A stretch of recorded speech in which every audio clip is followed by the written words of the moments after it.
What's going on, guys? Welcome back. Today we are going to be going through the best tattoo and worst tattoo TikToks I can find. Okay, let's jump into it. Okay, first off, we're going to start with Mr. Jelly Roll, dude. Honestly, for bad tattoos, I actually really enjoy his face tattoos. They're pretty cool. I really like his cross and then the other cross next to it. Not a huge fan of the Music Man or any of the stuff around his eyes or, whatever. But he looks pretty tough. Let's hear what he's got to say. My advice for first tattoos are, don't just think about what you're tattooing on your body, think about who is tattooing on your body.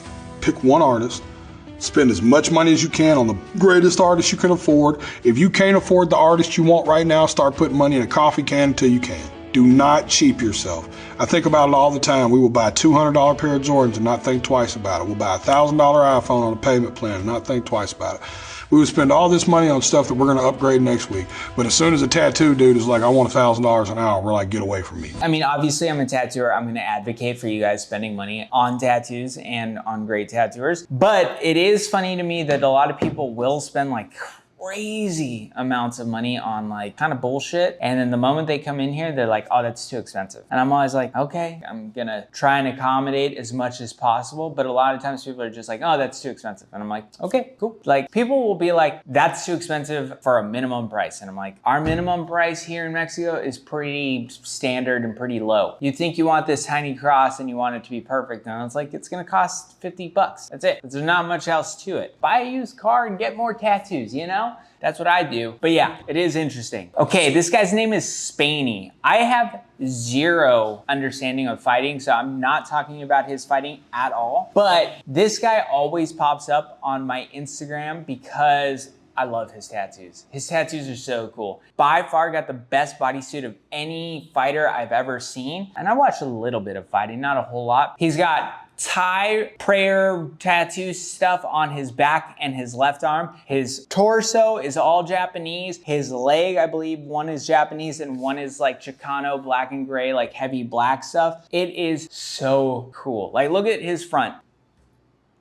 Amazing. Honestly, by far the best bodysuit of any fighter out there. Dylan, the guy who fought Logan Paul, he has some of my favorite tattoos of any other fighter. He's got a Koji tattoo, which in case you don't know, he's one of my favorite Japanese tattooers of all time. Unfortunately, he's no longer with us. And then just like a really solid Japanese sleeve on the other side. But even Dylan's tattoos don't even come close to how sick this bodysuit is. Usually when people bring me stuff and they're like, I want to get like all these different styles and I want to put them into a bodysuit, I'm always like, yeah, that could work. Like anything works. Once it's there, it looks nice. But very few people are going to be able to mix and match styles as good as this dude did right here. Like every single thing is so fucking cool. It blows my mind. Big ups to this dude. I think he's an Australian fighter, I would imagine, just because of all the tattoos he has. Yeah, it looks great. Super cool. On to the next. Bad line work and a blobby mess, but it's okay. 160 bucks. Ooh. Okay, we talked about some good stuff and it wouldn't be a Kirk Fagan talks about shit without showing some shit. Okay, I believe it's a cover up. I think it's for sure one of those leg doctors, but why are there like nuts and bolts happening along with spider webs? It is fucking awful. Awful and blotchy, and that's a bad cover up and the line works are trash, and man, I do not know. Here's a great version of it. Yeah, that one's a very nice design. It's always funny, a lot of times people are like, oh, you stole this design. And I'm like, you wanted a plague doctor with a moon and some spider webs. Like, it's not exactly the most original idea. Like, not everyone's asking for that, but like type that into Google right now. And I guarantee you're gonna see 20 different versions of a plague doctor with a moon and spider webs.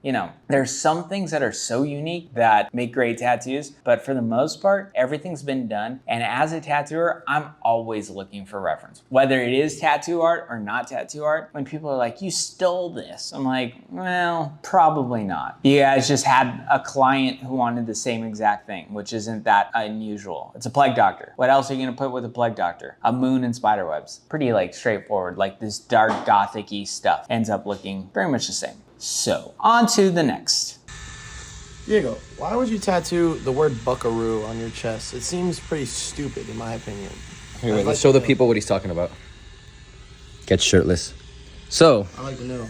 I had a tattoo under it. I said, Okay, first off, it was a bold decision to use words as a cover up. I think that was why I chose this. So let's listen to the rest, see if there's anything useful here. I am not my father. Because my dad was a complicated man. We had a complicated relationship and he was never there.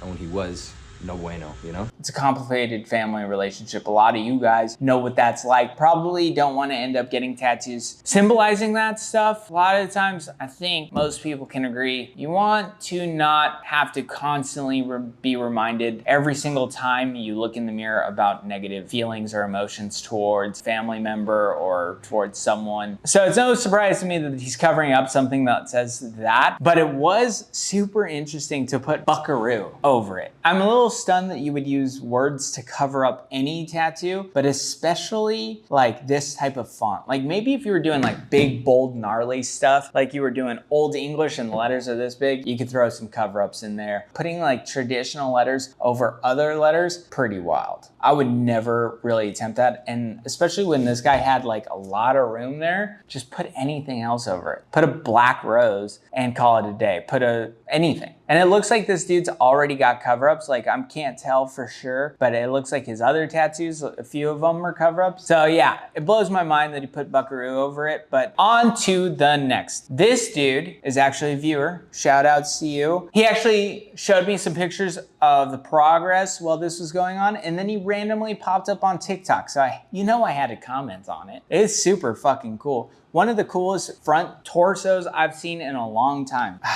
Dude. So cool, so tough. Mickey McLeod, I don't know who did the tattoo. Mickey McLeod, I don't know. But how cool this torso looks. A few things I want to point out for me. Like looking at it, it kind of trips me out how they did these like uneven, different type of tattoos, and it looks so cool. Like they had to put in a sparrow here and a sparrow here and a skull here and a skull here and then something symmetrical. No, they just threw shit on and made it work. There is no symmetry. Like when I saw this thing, it popped out to me. I was like, oh yeah, so cool. That thing is rad. I believe he got it done in 3 days. Dude is tough as fuck. There's no way most of us can get this much work done in 3 days. I would have died. Makes me wish I had a full torso to go for. Maybe I'll do some black glassed over stuff too. So who knows? Very cool. Okay, the next. Things I wish I knew before I started getting tattoos. Healed photos are more important than fresh photos of a tattoo. If an artist does not have healed photos somewhere on their page, it is a major red flag.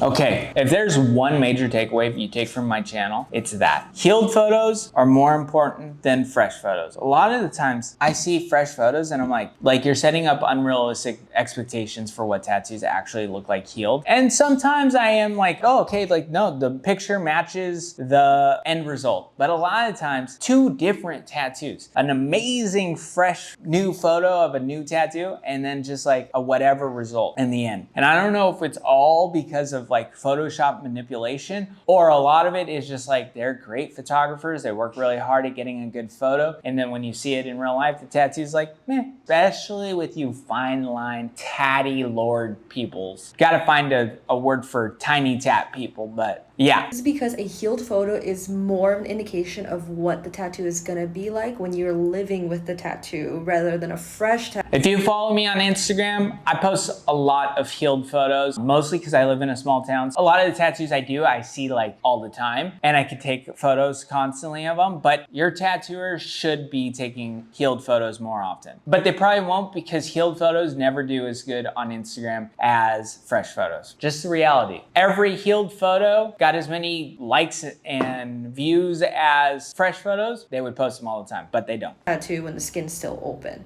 Ideally, I would strive for like a year or longer if they have those photos, unless they're an apprentice or a new artist, and typically they'll tell you, and then you just kind of have to work on faith there. Yeah, getting an older photo, like a couple years, is great too. An interesting topic. What's going on, guys? We just passed 20,000 subscribers. We're trying to get to 25, so please like and subscribe to this video. We appreciate it so much. Off to the next. I think that a tattoo artist's quality of work is equally as important as the vibes and the energy that they are putting out when collaborating with a client.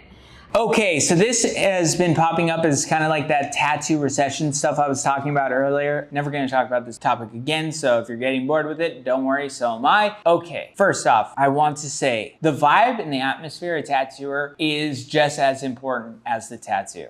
I see a lot of content popping up now about this tattoo recession that's going on, and I just think that it's not really a tattoo recession. I think that the world of tattooing is changing and artists. It's funny because I saw almost the same exact TikTok from like 5 tatters. I was kind of like, what, are they reading the same script? Weird, interesting, whatever. I don't disagree with what they're saying, except I will say that it's very clear that the economy has a huge effect on the tattoo recession, and it's not just like the bad vibes from tattooers that is like pushing people away. Let's keep listening. Can't treat people like garbage anymore. If you're a client that is looking for a tattoo artist, then I would highly recommend finding someone who is inviting, welcoming, and collaborative with you. If you are finding someone who is not willing to listen to your ideas and the things that you're bringing to the table, you may find yourself quickly compromising on what you want, and you may end up with art that you didn't really want in the first place, but somebody convinced you to do otherwise. That is super true. You definitely want to find an artist who you trust fully with your idea. If you honestly ask me, Kirk, how do you want to tattoo for the rest of your life? I would tell you, I don't want to collaborate with any client ever again. At the end of the day, like I think almost every tattooer is striving to get to a place where we don't have to collaborate. We don't have to discuss anything with the client anymore. Like they just fully trust you enough to be like, okay, this is what I want, do your thing. Is that a reality for me currently? No, not yet. But it is something that I think a lot of younger tattooers will push on clients sooner than like they're ready for it. I will never push what I want to do on anyone. Bros, I know I tell you every single time, I work in a walk-in shop. 99% of the tattoos I have to do are whatever the client wants. And maybe every once in a while, someone comes in here and picks a piece of flash for me and they're like, do it however you want to do it. I love your art. And I'm always like, so nice. It would be awesome if all my clients were like this. But that's just not the name of the game in tattooing, especially for the vast majority of tattooers. You have to do what the client wants. And you can try and guide them. You can be like, hey, this is actually how I think this should go. This is actually what I think you should do. And if they say no, then I'm always like, cool, you're gonna get that upside down lily tattooed in all red on your face. I don't give a shit. You're gonna get what you want, but my job is to gently guide you in a direction that we're both happy with and that you're gonna be most likely happy with forever. But if you're like, nope, that's not what I want, then I'm like, okay, let's move on. You're getting the garbage you asked for. Or I can even tell you from my own experience, you may have quality work that you really love and was exactly what you envisioned, but the experience was so negative that that's what's stuck in your head rather than the beautiful artwork that you have. And so I would highly recommend, if you are a client looking for a tattoo artist, find someone that's kind. If they're not willing to do that with you, then I think move on, find someone else. It is interesting. Like, I think that an artist should be kind. I agree with everything that is being said. There's nothing here that I really can disagree with. I did find it really interesting that we had like 5, 6 different tattoo reels of saying the same exact thing in a script form, like exactly verbatim. It was really weird, but it's all good. In general, I think that that's great knowledge. Do I think that shitty asshole tattooers are the reason why people aren't getting tattooed today? Not really. I don't. I think that tattoos had gotten increasingly more expensive from 2020 and on, as everything else did. And once people were strapped for cash, they had to get rid of luxury items like tattoos. And especially since all of them think tattoos are now $500 for a tiny little thing like this, everyone's like, I can't get tattooed this year. That's what I think the tattoo recession is. That's the last time I will mention it or talk about it. But yeah, on to the next. Music I can't use. Trader Joe's tote bag. I've got this for no other reason other than I thought it was really cool. Okay, this is the last thing I'll say about tattoo recession. Obviously, tattooers got time. Or else they wouldn't be doing this type of stuff. Just honesty. On to the next. Would you ever do Ink Master? That'd be dope. So this year for this up and coming season of Ink Master, they actually hit me and Jessa up to be on the show. I don't think I want to do it, especially not right now. Just not really my vibe right now. But the option is always there. Just so you guys know, I'd probably never do Ink Master either. Not that anyone's fucking asking Mr. Kirk Fagan to do Ink Master, but if they did, I'd be like, hell no, I'm too cool for that. We got a YouTube channel.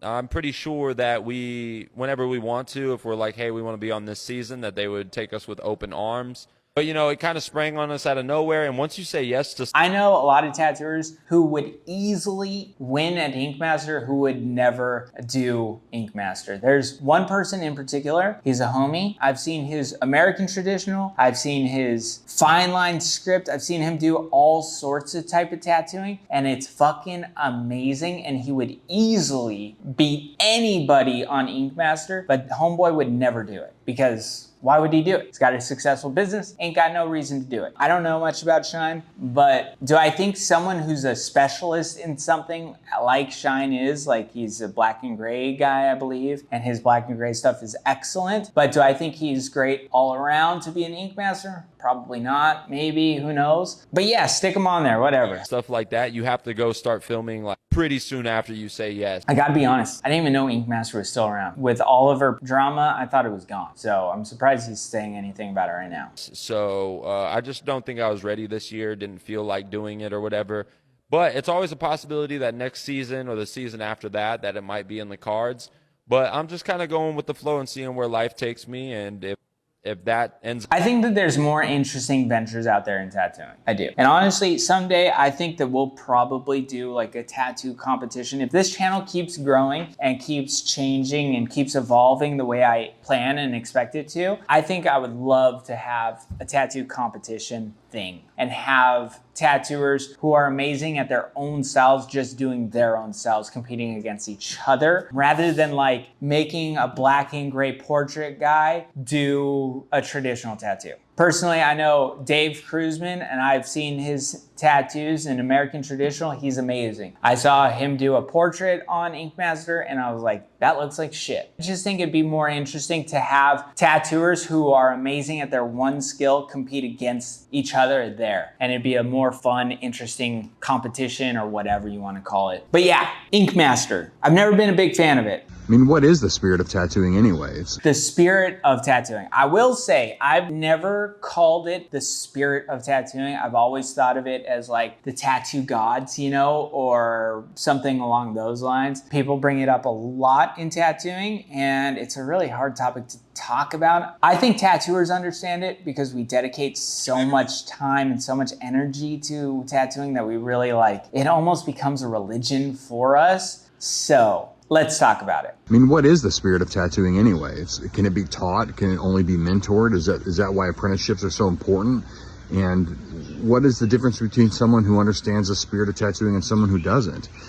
Hearing someone talk about it, it makes me laugh a little bit because I'm like, yeah, it's something I've always talked about, but hearing it out loud, it sounds kind of goofy. But I will say that I think during my apprenticeship, it was spoken about a lot. And a lot of times people don't pick tattooing. Tattooing picks people. And I definitely feel like that. Like I fell into tattooing. It came out of nowhere. I was not expecting to be a tattooer and it just like happened. And it describes that part of my life and my experience in tattooing really well. But yeah. Ed told me a long time ago, a friend of mine. Okay. Anyone who uses the term Ed as a person and they're talking about a tattooer who's Ed, they're talking about Ed Hardy. And if they're talking about Ed Hardy, they are the GOAT. I mean, anyone who has that kind of experience where they're talking about Ed in this way, super cool. Ed Hardy is one of the greatest tattooers of all time. And most important, not just because of his tattoos in general, but the influence he had on tattooing with his books and with his knowledge and even some video stuff. So yeah, Ed Hardy, the greatest. More than just a tattoo t-shirt design thing.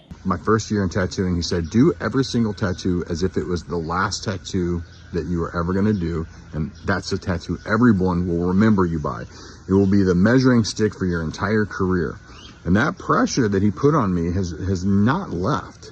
That every tattoo I do, I think to myself, if I were to disappear tomorrow, did I give my best effort? And to me, that's like the spirit of tattooing, is making sure that I'm carrying on the best version of myself to make sure that my clients get exactly what they want, and I'm not rushing or processing or, you know, just giving them a half-ass attempt. That's my version. I will say, the way I tattoo, I want zero pressure. I don't want to think about shit. I think that for me, my best tattoos are when I'm almost the laziest. I don't mean like, oh, just let's put it on here. It's like, I want to not be thinking about all these different factors that are happening in the tattoo. Like, I think you get the best tattoo out of me when you give me a spot on your body and you say, I want something like this. And I just either draw it on the skin or I draw it on my iPad, and I really like look at a few things of reference and I just kind of go. That's it. That's my process. There's not much else to it. That's not how a lot of people work. And a lot of other people love to have like studied reference and all this stuff. That's not how I do it. But I don't think it's about the process as much as it's like trying to find the best process for you as a tattooer. I think for me, like the spirit of tattooing or the tattoo gods work most in my favor when I give more trust to like whatever's gonna come out of me as possible. On to the next. This dude genuinely made me laugh when I was watching it, so we are gonna talk about this. You asked for it. Here we go. Men's tattoos that I think are garbage. I love the way he said garbage. I love it. Starting off very strong, we have the Roman numerals. I just don't think they're, I don't know, man. I don't know what it is. I just don't like them. I don't think anyone likes them, and they shouldn't like them. If you got them tattooed, hit me up for a cover up, because I hate them. I hate them so much. No, I hate doing them. Honestly, that's what it is. Like, you're trying to get these perfect things in a perfect line, and you could always see all the imperfections because naturally tattooing is just not perfect, and they drive me crazy because of that. You can just see how fucked up every single one of them is, always. Next, we have the Money Rose. Pure garbage. I disagree with him. I like money roses when they're done really well, but it's also like a personal, like you better be a particular type of person if you're gonna rock a money rose. Like I want you to be hood as fuck if you're gonna rock a money rose. If it was like me rocking a money rose, I'd be like, what the fuck? Who is this guy? Who does he think he is walking around with a money rose? Nah, dude, I want you to be a cholo and I want you to be gnarly. That's who gets to rock money roses. And if you got them done right, then you deserve them. This next one goes for men or women. Face tattoos. You want to be profiled for the rest of your life and judged and looked at funny and literally get it. It is funny because I think face tattoos are becoming less stigmatized, especially in America. But down here in Latin America and Mexico where I live, bro, if you walk around with a face tattoo, people notice. Actually, even like when I'm wearing shorts and short sleeves, I get a lot of dirty looks by a lot of different people. And, you know, hey, I'm an outsider in their culture, so who the fuck am I to say what they can and cannot stigmatize? But it is always interesting to me. I'm like, I go to America, everyone's like, oh yeah, just another white guy with some tats. I come to Mexico and everyone's like, who is this guy? Everyone's abuelita is like fucking staring at me. Hella gnarly. So yeah, maybe don't get your face tattooed if you want to travel the world. Job stopper and fucking get a face tattoo. But especially this guy. Like anyone looking at that would be like, maybe stay away from that guy. Be careful, be cautious, you know? He has vegan across his forehead, so you don't know. Could be dangerous. Okay, thank you guys. I'll see you in a few days.